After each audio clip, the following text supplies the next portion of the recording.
അതെ എനിക്ക് സമയായി, വേഗം ആക്കിക്കോ. ഇല്ലേ അമ്മേ, ഇതെവിടെ പോയി കിടക്കുക? ഇപ്പൊ നോക്കിയാലും ഇവിടെ ഉണ്ടാവില്ല. ഇനി ഇതിപ്പോ എല്ലാം ഞാൻ തന്നെ ആക്കണ്ടേ? ചോറും കറിയൊക്കെ ഇവിടെ ഒന്നും ആക്കിയിട്ടില്ലല്ലോ.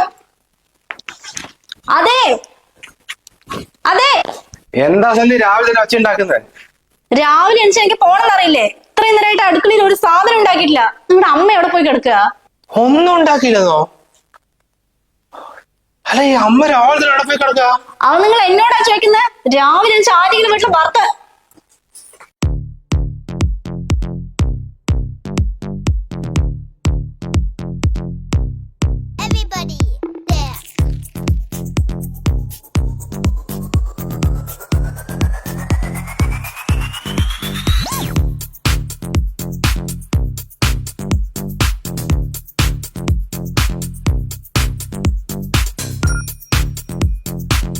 എന്താടെ വായും പിടിച്ച് നോക്കി നിൽക്കുന്നത്? നിങ്ങളൊക്കെ ആദ്യമായിട്ട് കാണാ? എന്താ അമ്മ ഈ കോലത്തില്? എന്താണ് ഈ കോലത്തിന് തെറ്റ്? എനിക്കിതൊന്നും ഇടാൻ പറ്റില്ലേ?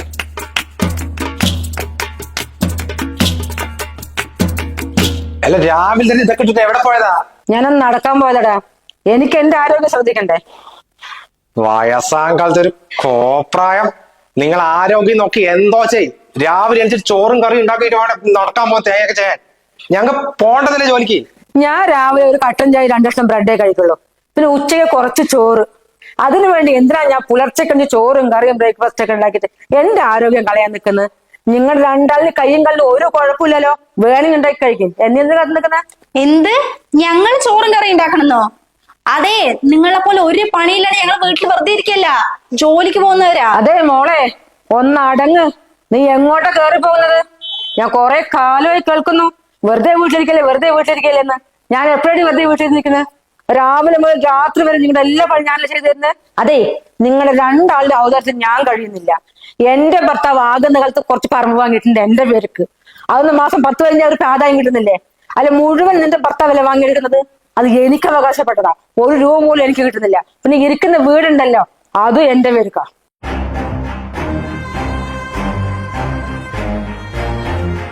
അല്ല, അമ്മേന്നിപ്പോ എങ്ങനെയൊക്കെ പറയുന്നത്?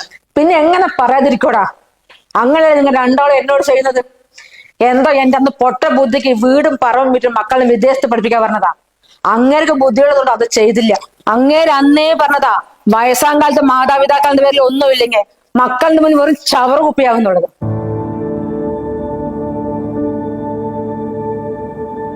ഇതും കൂടി ഇല്ലെങ്കിലടാ നിങ്ങളൊക്കെ എന്നെ എന്തായിരിക്കും ചെയ്തിട്ടുണ്ടാവുക?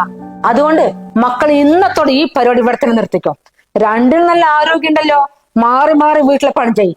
ഇനിയിപ്പൊ അതിലും ബുദ്ധിമുട്ടാണെങ്കിൽ ഒരു ജോലിക്ക് ആളെ വെക്ക്. ശമ്പളം ഉണ്ടല്ലോ, മാസം കൊടുത്താ പോരെ. പിന്നെ എന്റെ കാര്യം അത് ഞാൻ നോക്കിക്കോളാം. മക്കളിങ്ങനെ മാതാപിതാക്കൾ ഓരോന്ന് പറയുമ്പോ അവർക്ക് വിഷമില്ലെന്ന് വിചാരിക്കണ്ട. അവർക്ക് ശംഖ് പൊട്ടുന്ന വേദന ഉണ്ടാവും. എന്നാൽ ഒരു മനസ്സുകൊണ്ട് ഒരു മക്കളെ ശപിക്കില്ല.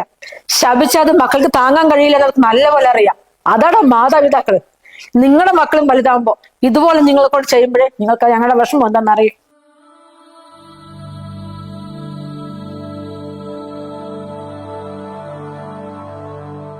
അല്ലെങ്കിൽ ഞാനെന്തിനു കരയണം? കരഞ്ഞുകൊണ്ടിരുന്നാലെന്നും നിങ്ങളെ പോലെ മുൻപിൽ ജീവിക്കാൻ കഴിയില്ല. നിന്നെയൊക്കെ പഠിപ്പിച്ച് ജോലിയാക്കി തന്നില്ലേ, അതോടെ എന്റെ കടമ കഴിഞ്ഞു. ഇനി മുതല് പറമ്പിൽ നിന്ന് കിട്ടുന്ന ആദായം മുഴുവനും എന്റെ അക്കൗണ്ടിലിടണം. മക്കൾക്ക് വേണ്ടി ജീവിച്ചതൊക്കെ മതി. ഇനി ഞാൻ എനിക്ക് വേണ്ടി ജീവിക്കട്ടെ. എന്നെ പോലെ കുറെ ആൾക്കാരുണ്ട്, അവരിലൂടെയൊക്കെ പുറത്തൊക്കെ പോയിട്ടൊന്ന് കറങ്ങി അടിച്ചു പൊളിച്ചിട്ട് വരട്ടെ. മക്കൾക്ക് വേണ്ടി ജീവിക്കാൻ പറഞ്ഞ മാതാപിതാക്കള് ഇനിയെങ്കിലും ഒന്ന് മാറി ചിന്തിക്കട്ടെ.